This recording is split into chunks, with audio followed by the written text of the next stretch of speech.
Amén. Dios les bendiga, hermanos. Gracias por nuevamente sintonizarnos. Es un privilegio realmente poder tener estos medios para poder salir y entrar a la intimidad de su casa. Yo le agradezco a todos los hermanos que están conectados. Gracias, hermanos. Que Dios en su misericordia les dé la oportunidad, igualmente a mí, de que la palabra se convierta para nosotros en un elemento espiritual que nos ayude a vivir la vida con identidad. Yo creo que todos tenemos problemas, todos tenemos deficiencias en el comportamiento, en la forma de expresarnos, deficiencias en algún área. Podríamos decir que nosotros llegamos al cristianismo con una gran carga deficiente al respecto de lo que era Dios, y el conocimiento que teníamos era únicamente una información, ya sea adquirida, ya sea asimilada por las relaciones humanas que tenemos en diferentes partes, de que existía un Dios. Pero cuando llegó el día que fuimos llamados a participar del cristianismo, en el área de la iglesia cristiana evangélica, nos pusimos nosotros en un nivel espiritual diferente. Aunque siguiéramos en este cuerpo natural y con estas posturas del alma, entramos a una experiencia espiritual sin darnos cuenta. Porque dice el capítulo, en el Evangelio de Juan, en el capítulo 3, hay algo bien interesante. Por supuesto que aquí le está hablando Jesús a una autoridad religiosa. Cuando digo religiosa, estoy diciendo alguien que tiene conocimiento escritural, se limita a los ritos, pero que el conocimiento escritural, cuando digo escritural, quiere decir bíblico. Nicodemo tenía un conocimiento absoluto de la Torá, o sea, de la instrucción, de los profetas, de los salmos, de los 5 primeros libros de la Biblia. Él era una autoridad, formaba parte de otro grupo de autoridades que regían la conducta religiosa del pueblo. Pero esas autoridades que regían la conducta religiosa del pueblo habían entrado en contubernio con las autoridades políticas, es decir, con el Imperio Romano, para poder mantenerse ellos en el ambiente con algunas concesiones y beneficios de orden personal que no incidían para el beneficio del pueblo que estaba creyendo que ellos administraban el conocimiento de Dios. Esto lo digo en base a Mateo 23. Pero este Nicodemo llega con Jesús. Llega con Jesús porque ellos, el conocimiento que tenían escritural del antiguo pacto, les había abierto de alguna manera una brecha, o una luz había llegado ahí y se había establecido la conversación. Este hombre nazareno que anda por todos lados, argumentando que es el Hijo de Dios, este hombre está haciendo portentos, milagros y cosas sobrenaturales. Únicamente si Dios está con un hombre puede hacer estas cosas. Mire cómo vamos pues al capítulo 3 del Evangelio de Juan. Mire cómo le dice, veamos el verso 2, el 3:2. Este Nicodemo pertenecía a la casta de fariseos. Normalmente estos tenían 3 y 4 generaciones de pertenecer a la administración religiosa de Israel. Estos fariseos, durante los 400 años del gran silencio de Dios para el pueblo de Israel, el gran silencio del pueblo de Dios para el pueblo de Israel, fue de la siguiente manera. Cuando Israel sale de cautivo de Babilonia, el último libro que aparece es Malaquías, y de Malaquías al nacimiento de Jesús, Dios no se comunica con ellos. Entonces, desde el tiempo de la deportación en Babilonia, esos 70 años ahí, ellos hicieron varias prácticas de orden religioso para mantener la estructura religiosa que ellos traían. Ya no tenían arca, ya no tenían templo, estaban cautivos, entonces se reunían en casas y unos de la casa de Fares se encargaban de seguir instruyendo al pueblo en el tiempo de la cautividad.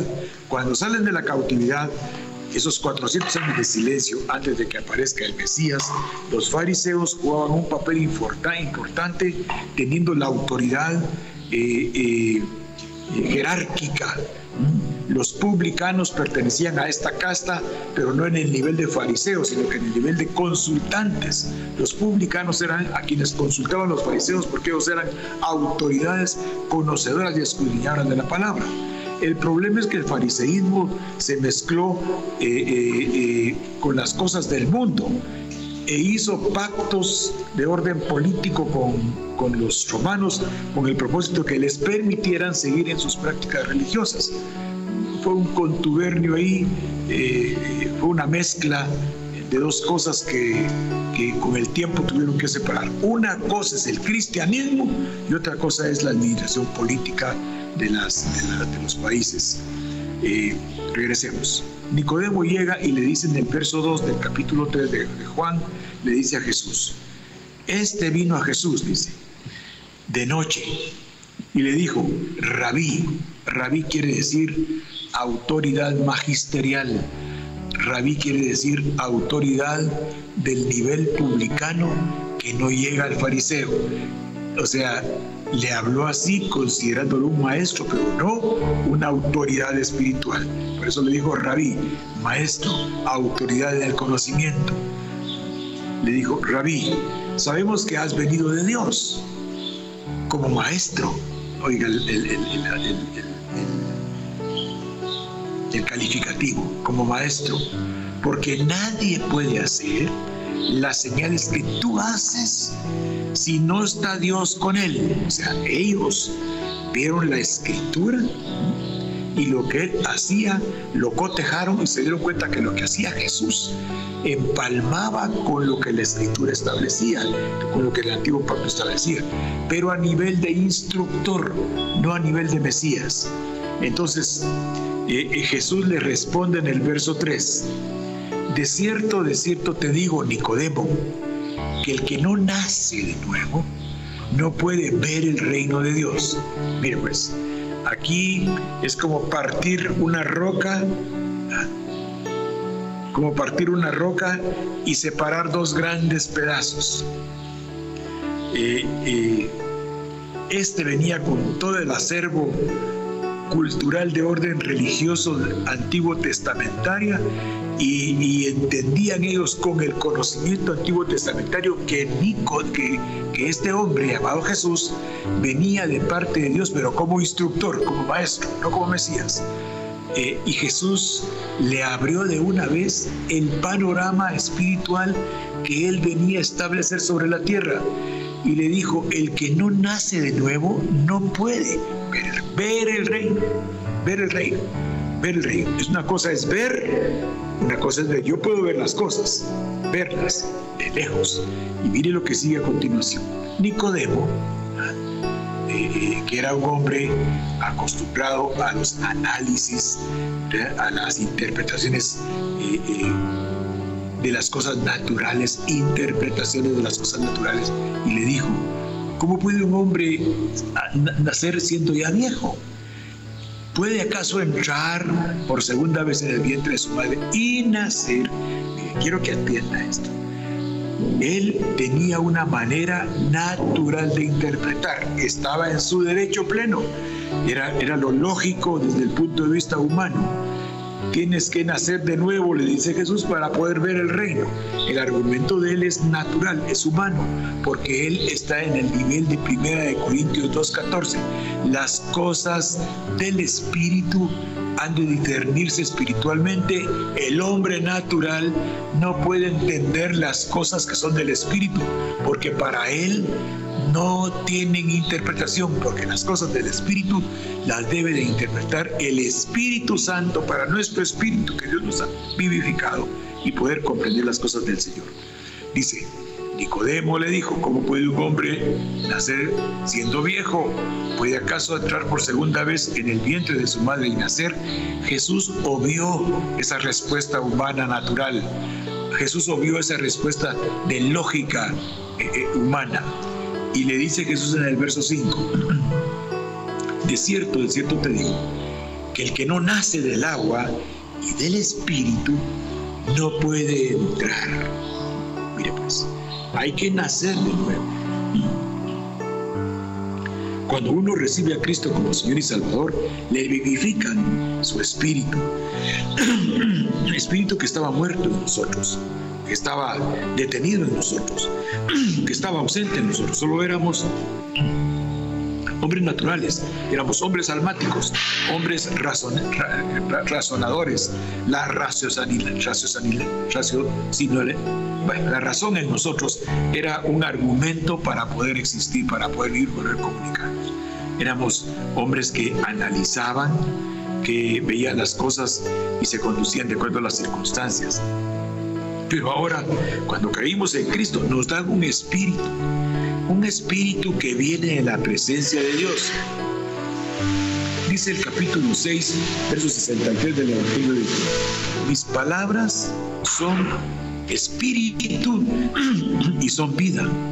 El hombre natural estas palabras no las aprovecha. Entonces, cuando creímos, nos dan la posibilidad no solo de ver las cosas de Dios, sino de involucrarnos en ellas. ¿Por qué le digo esto? El día de ayer celebramos Santa Cena. El día de ayer, cuando yo introduje el tema, mencioné el capítulo 4, verso 6 de Oseas, de gente que ha recibido la instrucción, por cuanto mi pueblo es destruido cuando tienen poco el conocimiento. Las personas que tenemos espíritu vivo podemos entusiasmarnos con algunas funciones de orden espiritual. Las personas que tienen espíritu vivificado, porque han recibido a Cristo como Señor y Salvador, se entusiasman con los quehaceres del Evangelio. Ahora tienen dos caminos. El primer camino, el alma que siempre está existente, y ahora el espíritu vivificado de parte de Dios, donde mora el Espíritu Santo, donde mora el Espíritu de Cristo, donde el Padre se comunica por la palabra con nosotros, y el alma, que es la otra entidad que a través de los 5 sentidos se está informando de las circunstancias que lo rodean, y a través de lo que ve y de lo que oye hace un apercibimiento de las circunstancias que estamos viviendo. Por ejemplo, hoy el mundo natural, veámoslo así, el escenario tierra y el escenario mundo, como el escenario Babilonia, montaron la pandemia del coronavirus. Entonces el alma humana percibe esa información, y los gobiernos tomaron actitudes a nivel de raciocinio. Los epidemiólogos razonaron, los infectólogos razonaron, la OMS razonó más o menos, la OPS razonó también más o menos, y establecieron una conducta. Los gobiernos le entregaron a la OMS, a la OPS, el gobierno, escuche, el gobierno de los países, porque ellos tenían la autoridad. Los epidemiólogos, los infectólogos, ellos decían cómo teníamos que conducirnos, y los gobiernos se plegaron a la instrucción. Todos a sus casas, no salen los buses, se cierra todo, porque los infectólogos, los epidemiólogos dijeron: esa es la conducta a tomar. Esa es la conducta a tomar. Nuestra alma recibió esa información y se plegó, y nos metimos a las casas. Se despertó el temor, se despertó el miedo, se despertó la angustia, se despertó la ansiedad, se despertaron en el alma natural. Pero recuerden, como una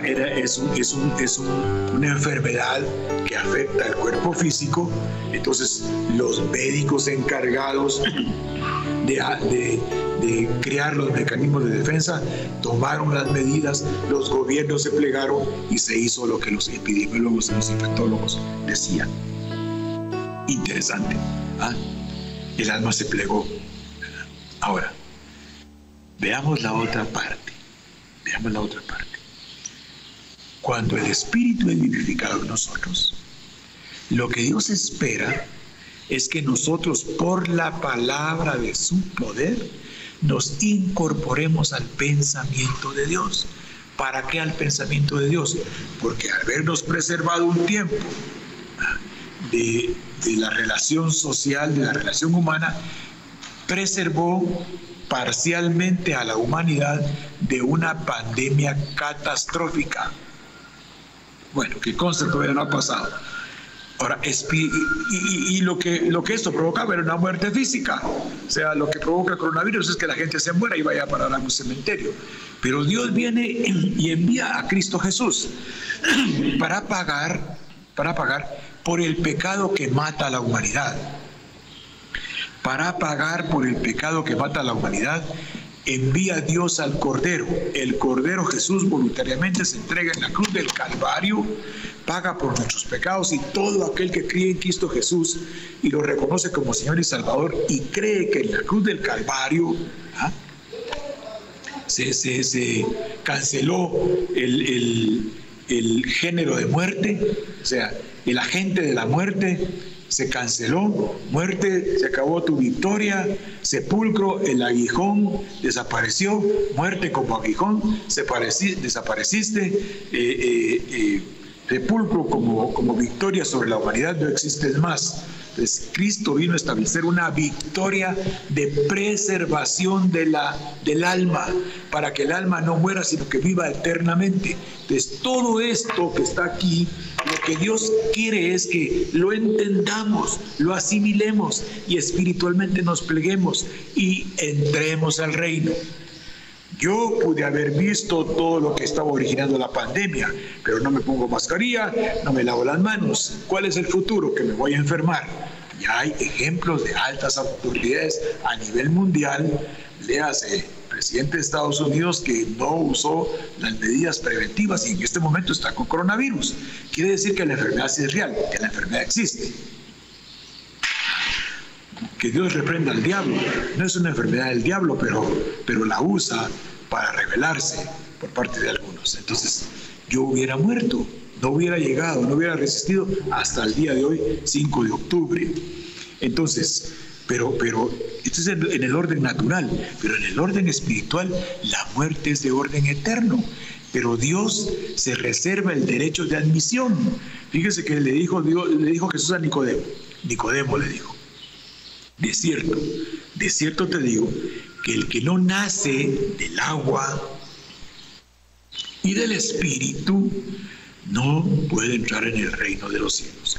Del agua, ¿por qué? Hay dos explicaciones. La primera, nosotros vemos que la palabra es agua, que la palabra, Ezequiel 36, el agua de la palabra se derrama sobre nosotros y nos limpia de toda malicia y de toda inmundicia. El Espíritu Santo de Dios, que es el que revela la palabra y el que por medio de la palabra nos hace convictos para plegarnos a la instrucción y nos permite entrar dentro del reino. Miren, hermanos, esto que estoy hablando es fácil, es hablarlo. Entenderlo es otra historia.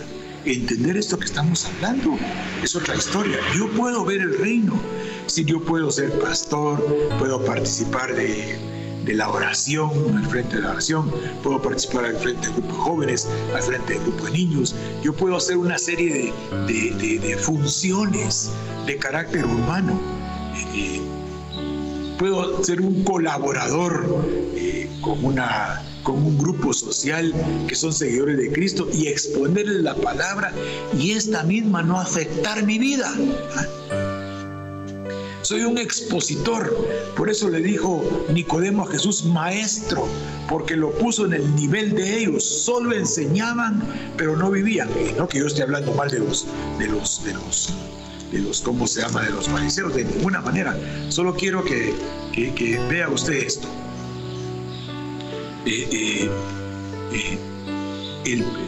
No estoy diciendo que seamos fariseos, entiéndanme, por favor, no estoy dedicándole a nadie el mensaje.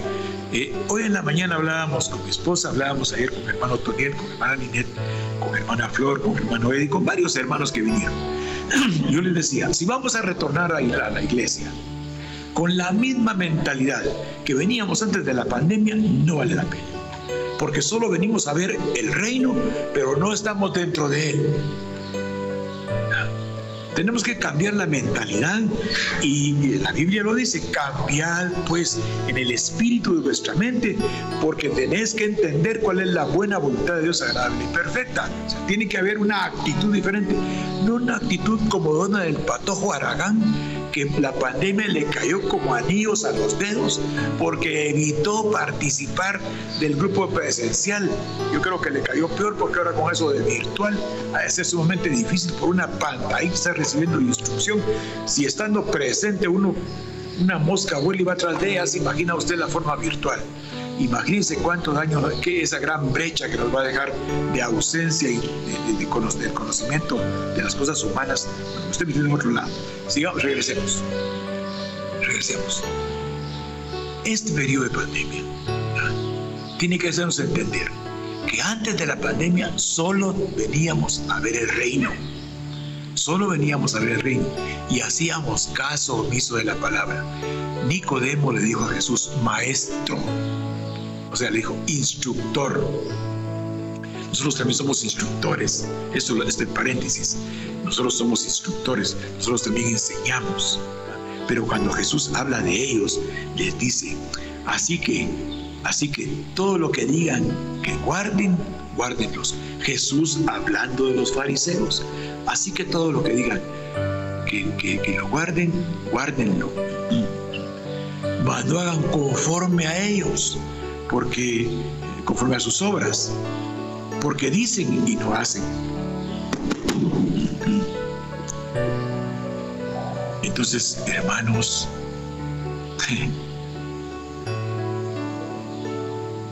no podemos regresar con el mismo corazón, no podemos regresar con la misma mente, no podemos regresar con las mismas intenciones. Yo me niego a pastorear una iglesia que venga con la misma mentalidad religiosa de solo participar presencialmente sin que esto incida en su vida espiritual. Me niego a participar si esto no incide en la casa de cada uno de aquellos que vienen. Fíjense, hermanos, que le dijo Jesús a Nicodemo, para entrar al reino, o sea, para participar del reino, tienes que nacer del agua y del espíritu. El agua es no solo la palabra, sino sumergirnos en las aguas bautismales para que la vieja naturaleza se quede sepultada en el agua y aparezca el hombre nuevo. Y ese hombre nuevo, que es según Dios, porque el que está en Cristo, nueva criatura es. Nueva criatura quiere decir que las bajezas de la mente natural, del orden natural, tiene que batallar y luchar para que se queden detenidas en el tiempo, ahí donde tiene que estar. Qué difícil este tipo de mensaje, porque este mensaje está llamando la atención para que si nos vamos a incorporar otra vez a los grupos presenciales de las congregaciones, primeramente Dios, en diciembre o en enero, que estemos todos reunidos, ahora solo 1, 2, 3, 4 familias, que sacamos en el chat esto, a todos los hermanos que quieran participar presencialmente el día domingo de la Santa Cena, comuníquese con la pastora. 2 hermanos nada más se comunicaron. Esto me hace ver a mí 2 cosas: o no leyeron o no entendieron, y una tercera, o no les interesa lo que se expuso. Bueno, vinieron una familia, 2 familias, una hermana que vino sola, 3 familias. Pero solo una dijo que quería venir, o 2. ¿Y los demás? Quiere decir que yo puedo ver el reino. O sea, quiere decir que la ilusión pasó, que la emoción pasó, y me alegro que la ilusión y la emoción hayan pasado, que ya no existan más, porque aquí todo tiene que ser hecho nuevo. Las cosas viejas con las cuales nos congregábamos deben de ser canceladas, porque le dijo Jesús: de cierto te digo, que para entrar al reino hay que nacer de nuevo. Miren, ayer les decía yo, el capítulo 4, verso 6, quiero contarle a usted que Dios no destruye súbitamente, no lo puede hacer, pero te da oportunidades, porque estamos en el período de la gracia. Dios te da oportunidades. Fíjense, hermanos, que dice: por falta de conocimiento mi pueblo fue destruido. Punto. Por cuanto desechaste el conocimiento, yo te desarticulo del sacerdocio y me olvidaré de tus hijos. Esta es una sentencia terrible. Es una sentencia terrible. Fíjese que en el capítulo, en Efesios capítulo 5, miremos Efesios 5:13. 5:13. La idea hoy de hablar de esto es que se está vislumbrando la posibilidad de la reunión presencial. Se está vislumbrando la posibilidad de reunión presencial. Tenemos que ver claramente qué estamos haciendo. Una función de carácter administrativo, cualquiera la hace, mejor que yo. Si aquí se pone un administrador de iglesias, creo que no existe el título, pero si aquí se pone un administrador con visión mercantil o de marketing, como suelen decir, esto va a cobrar pisos y se va a levantar como una entidad de orden humano, porque el mercadeo levanta un montón de gente, porque es una estimulación a los deseos emocionales de las personas. O sea, aquí un administrador de marketing al frente, con este espacio que tenemos aquí de templo, por estos medios de comunicación y con todos los elementos que ellos tienen, va a levantar un buen grupo. Pero en el nivel del fariseísmo, dicen y no hacen. Ese es el cristianismo que creo que el pueblo de Dios ha tenido hasta hoy. Dice pero no hace. Por eso hemos estado insistiendo que Dios regresó a las casas para que en las casas se restaure todo, pero sea personas que ocupan cargos en la iglesia. Solo se comunican para los cumpleaños. Solo se comunican cuando algo les llama la atención. Pero porque se sientan involucradas, porque piensan que aquí es donde están participando de las cosas del reino de Dios. No. Mire cómo dice Efesios 5:13. Mas todas las cosas, cuando son puestas en evidencia por la luz, son hechas manifiestas. O sea, la luz es la que manifiesta y evidencia todas las cosas. Porque la luz es la que lo manifiesta todo. Ahora, entonces, hay dos, diría hasta 3 tipos de luz. Una es la luz del razonamiento humano. Yo con mi conocimiento humano puedo hacer conclusiones pertinentes analizando las diferentes circunstancias que ven mis ojos, que oyen mis oídos, y dar una conclusión. Esa es una forma de tener luz. O sea, yo voy con mi lógica a dar respuestas y veo cómo funciona aquel grupo humano y qué es lo que necesita. Otra es con la luz de la Escritura. En el grupo humano, yo lo que pretendo son éxitos de orden financiero, para que este grupo patrocine al pastor, patrocine el templo, sea un patrocinio. Yo le voy a posibilitar todos los elementos de juicio para que funcione. Y la otra es en el orden espiritual. En el orden humano no me interesa cómo vive usted en su casa. Puede tener una batalla sostenida y una guerra abierta, pero lo que me interesa a mí es que aquí en el templo usted sea un colaborador para potencializar y sinergizar el hecho de que hayan muchos miembros, porque eso genera ingresos y eso nos va a dar un estatus. No me interesa en el hombre natural cómo vive usted. Que venga es lo que me gusta, que venga es lo que me emociona. Pero en el orden espiritual, en la luz espiritual, tienen que haber cambios francos que se evidencien primeramente en las cabezas de las casas, los padres, las madres, que sean seres guiados abiertamente por el Espíritu Santo, porque están participando de un reino de Dios, no de un reino de fariseos religiosos, sino de un reino a través del cual la palabra se constituye en un alimento que lava, que limpia, que purifica. Miren, hermanos, dice, mas todas las cosas, cuando son puestas en evidencia por la luz, son hechas manifiestas. Porque todas las cosas, cuando son puestas en evidencia por la luz, son hechas manifiestas. La luz natural yo no la necesito para pastorear una iglesia, pero la luz espiritual sí. Cuando yo doy gracias a todos los hermanos que colaboran, por ejemplo, en este momento, los que están participando los días martes, los días jueves, los días miércoles, respaldando por este medio virtual el accionar para tener una penetración al alma de las personas. Pues está bien, excelente, pero ¿cuál es el efecto que está provocando esto? Que no se disgreguen las personas. ¿Realmente esto está afectando en la vida diaria espiritual de los seres humanos?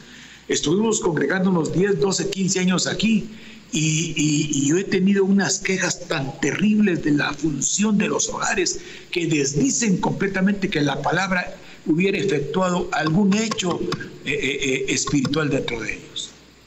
Hermanos, dice, porque la luz es lo que lo manifiesta todo.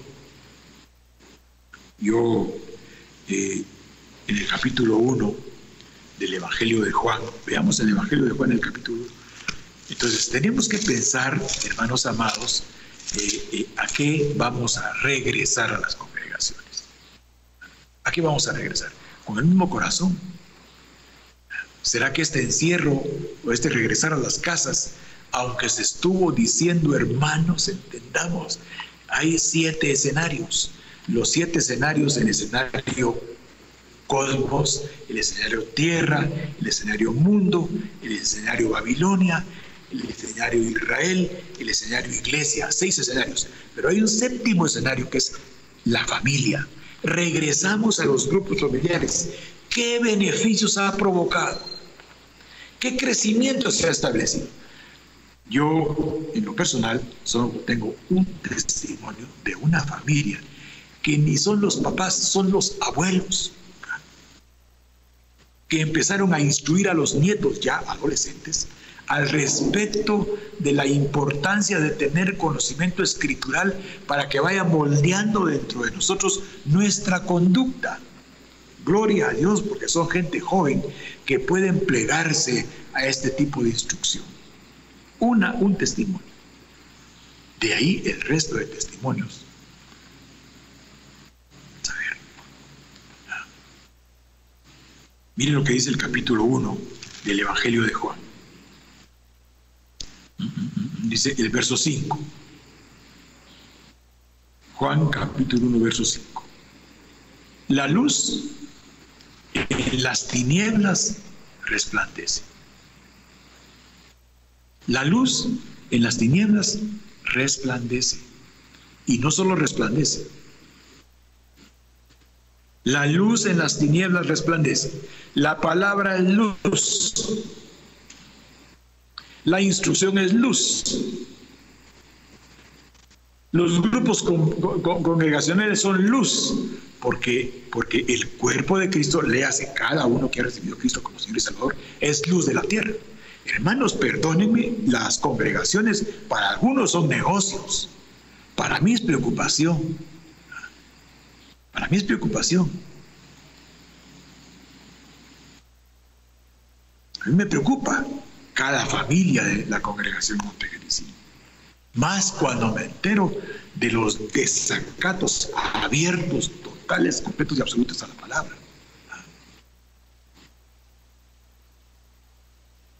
Dice, la luz de las tinieblas resplandece.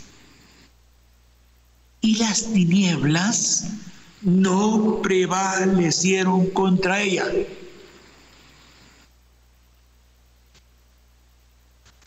Todos tenemos problemas. Todos tenemos problemas.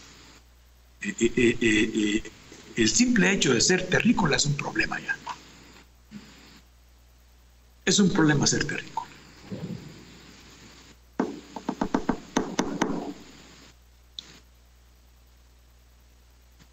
Es un problema ser terrícola.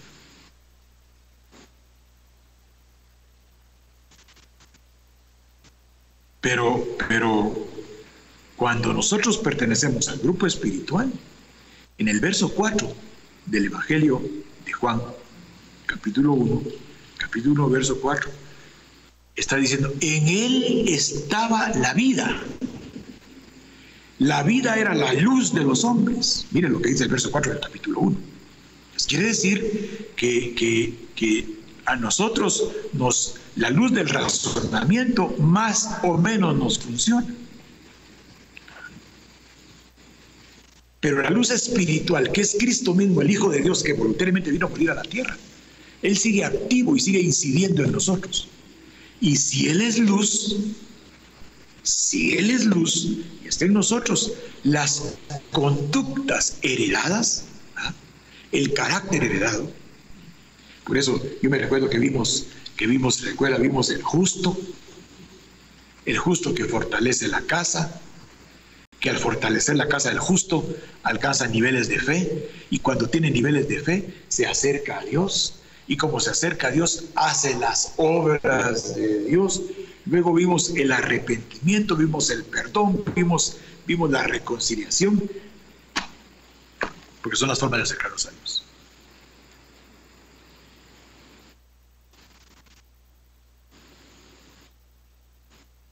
Y a saber si esto afectaría a los hogares. Espero que sí, aunque sé que no. Veamos 1 Juan capítulo 1, ahí voy a terminar. Mire pues.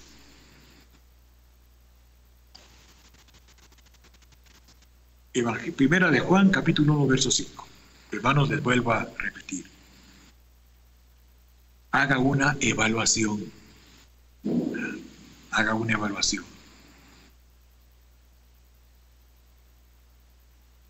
De que si esta es su congregación, Montegenicín,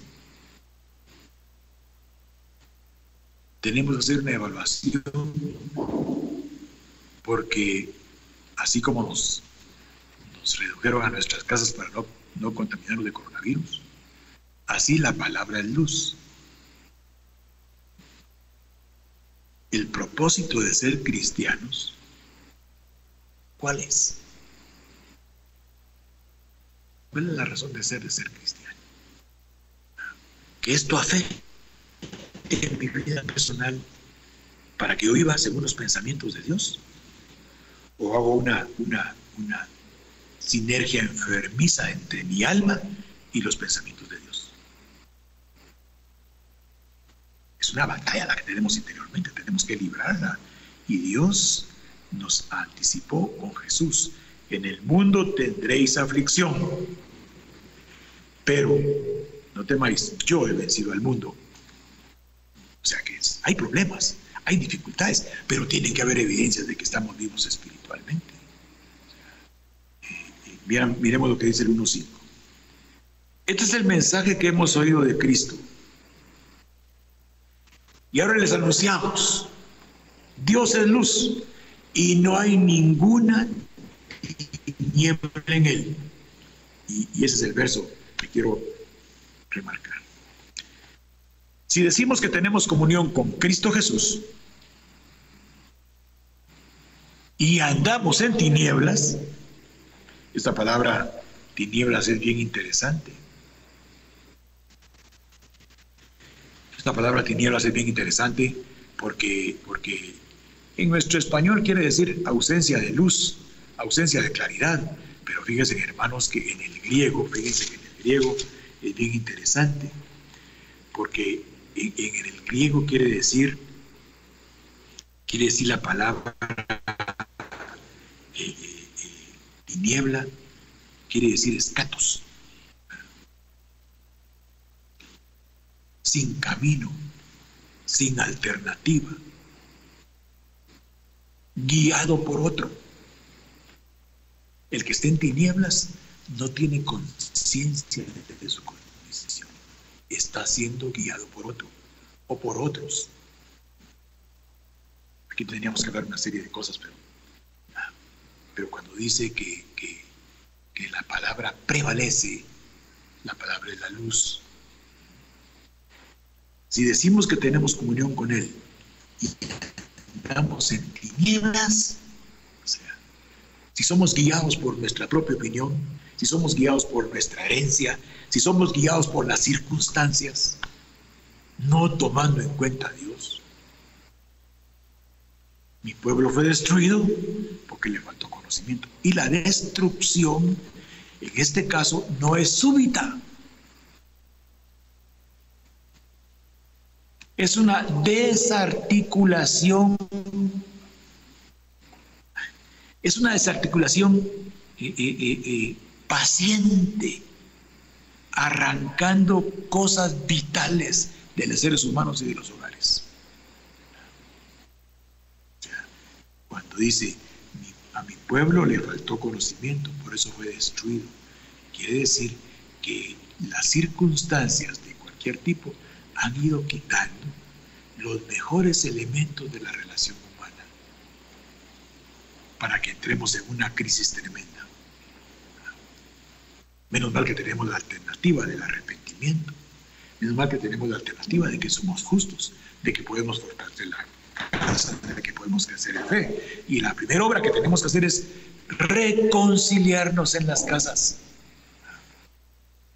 Fíjese cómo dice: si decimos que tenemos comunión con Cristo y practicamos lo que nosotros humanamente creemos que tenemos que hacer, mentimos.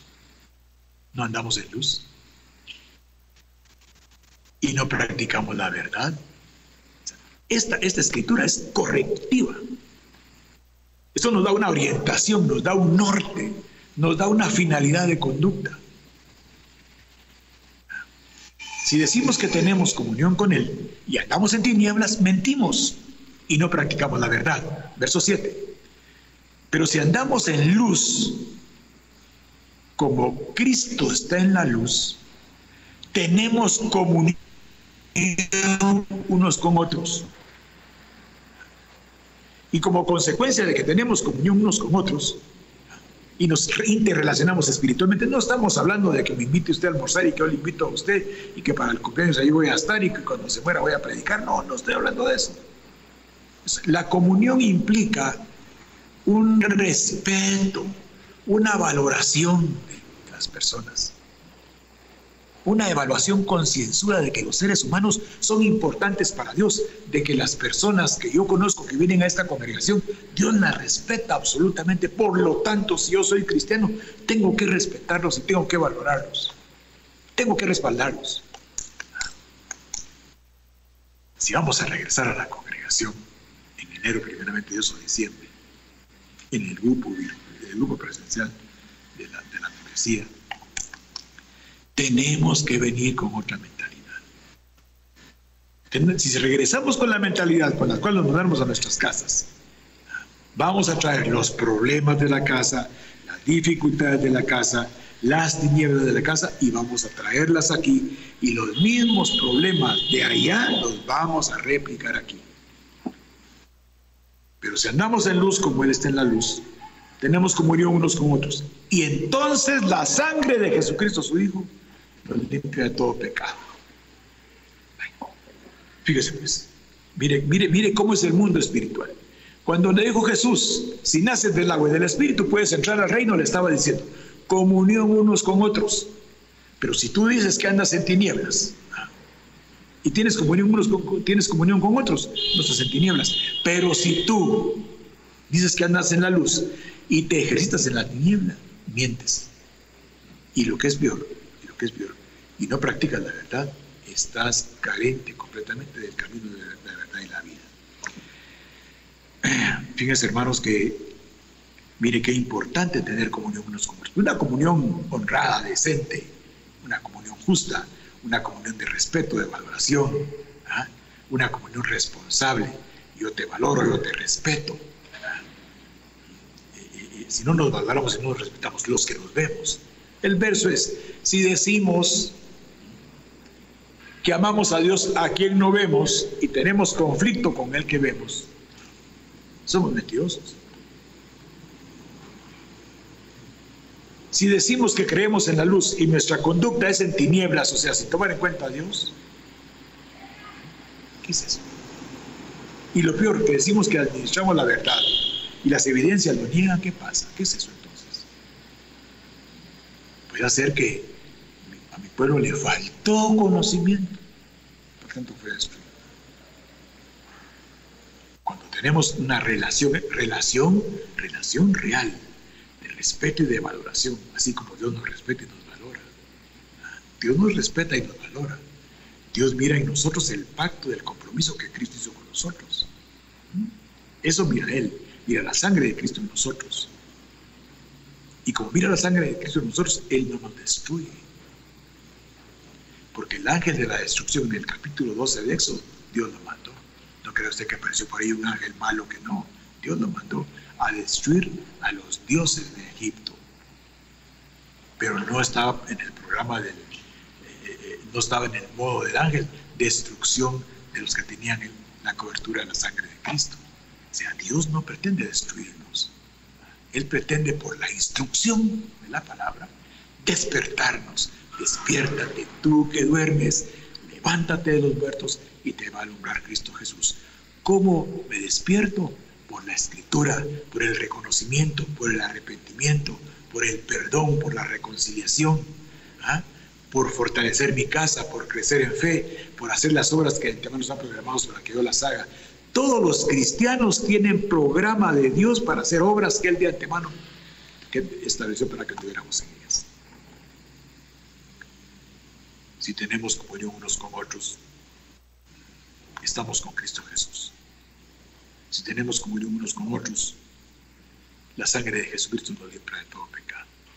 Les quiere decir, arrepiéntete y conviértete para que tus pecados te sean perdonados y vengan tiempos de refrigerio. Hermanos amados, que Dios les bendiga. Esperamos en Dios que la Santa Cena de ayer provoque algunos cambios fundamentales en nuestra conducta. No va a ser que por haber participado tienes que tomar decisiones, porque Dios respeta tu alma, valora tu alma y espera acciones de tu alma. Que Dios te bendiga y te guarde, y que el respaldo de Dios te sirve con tu vida. Amén y amén.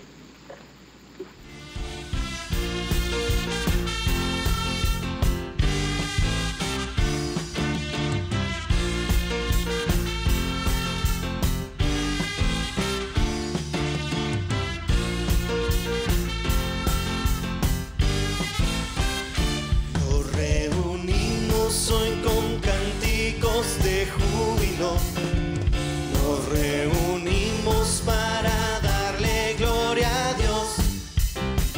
Ha demostrado que Él es fiel y verdadero, y por los siglos de los siglos vivirá. Ha demostrado que Él es fiel y verdadero, y por los siglos de los siglos vivirá. Entonaremos alabanzas al que vive y le daremos la os postraré